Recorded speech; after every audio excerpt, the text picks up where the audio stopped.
नमस्कार दोस्तों, स्वागत है आपका आपके चैनल धीरेन्द्र सर एकेडमी में। दोस्तों, अक्सर आपने भी देखा होगा और आपके मन में बात आई भी होगी कि गर्मियों में घड़ों में जो पानी भरा होता है, सुराही में जो पानी भरा होता है, वो ठंडा क्यों होता है, इसके पीछे क्या कारण है, इसके पीछे क्या लॉजिक है, हम लोग इस बात को समझने का प्रयास करते हैं। नमस्कार दोस्तों, मेरा नाम है धीरेन्द्र और आप देख रहे हैं धीरेन्द्र सर एकेडमी।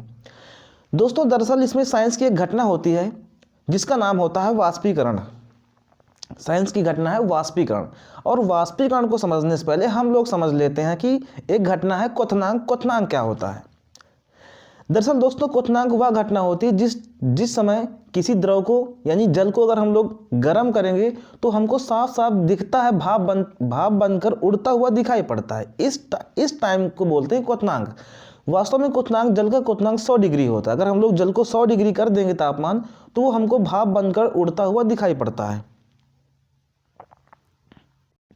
100 डिग्री या इसके ऊपर करने पर जल भाप बन के उड़ता साफ साफ दिखाई पड़ता है।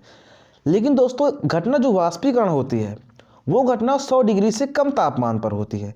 अगर हम लोग जल को 100 डिग्री से कम तापमान दे दें तो जल तब भी वाष्पीकरण होता रहता है, अर्थात वो वाष्पित होता रहता है, वो धीरे धीरे भाप में बदलता रहता है, परंतु हमको दिखाई नहीं पड़ता साफ साफ।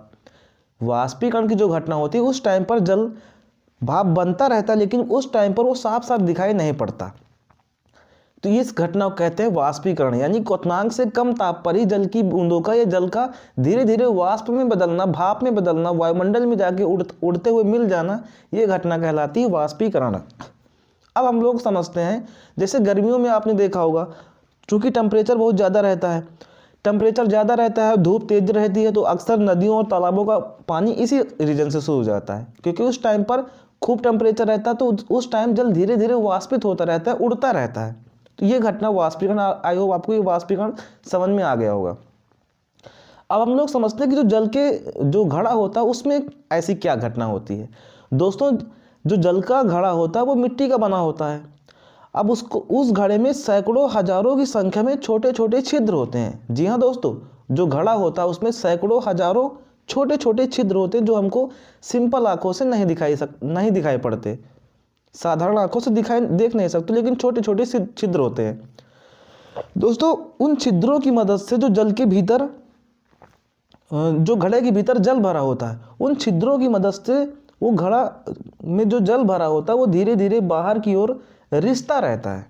धीरे धीरे उन छिद्रों की मदद से मिट्टी की दीवारों में होता हुआ बाहर की ओर आता रहता है, उन छिद्रों से बाहर की ओर रिसता रहता है, और आकर वो बाहर इस बर्तन के बाहरी सतह पे आके जल धीरे धीरे आके रिसता रहता है, लिपटता रहता है आके।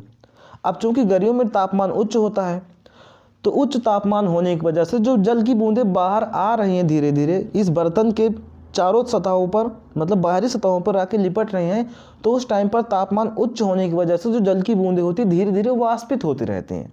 जैसे ही जल की बूंदें छिद्रों से बाहर आई, धीरे से आई बाहर और वाष्पित हो गई। फिर वो जब वाष्पित हो गई, फिर जल की बूंदें जल के अंदर से बाहर आई, घड़े के अंदर से, और फिर बाहर आई और फिर जाके वाष्पित हो गई। तो ये घटना लगातार जल के अंदर ये प्रक्रिया होती रहती है। और दोस्तों, जब वाष्पीकरण की घटना होती है, यानी जब जल वाष्पित होता है, उड़ता है, तो उस टाइम पर जल के अंदर जो ऊष्मा होती है वो ऊष्मा लेकर भी उड़ जाता है। अब चूंकि घड़ा के अंदर जो जल भरा है उसकी एक निश्चित ऊष्मा थी, जल की बूंदें लगातार बाहर की ओर निकल रही हैं और छिद्रों के माध्यम से बाद में वाष्पित होकर उड़ जा रही हैं।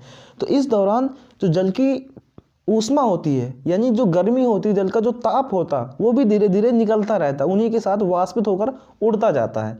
अब चूंकि किसी चीज़ का अगर पूरा ताप निकाल दिया जाए, उसकी सारी ऊष्मा निकाल दी जाए, तो वो वस्तु कैसी हो जाएगी? वो वस्तु बिल्कुल ठंडी हो जाएगी।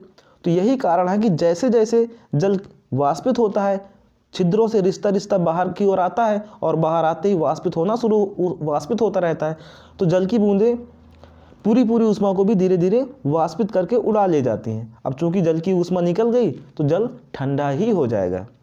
आई होप दोस्तों ये वीडियो आपको अच्छी लगी होगी और ये फैक्ट जो बताया गया आपको समझ में आया होगा।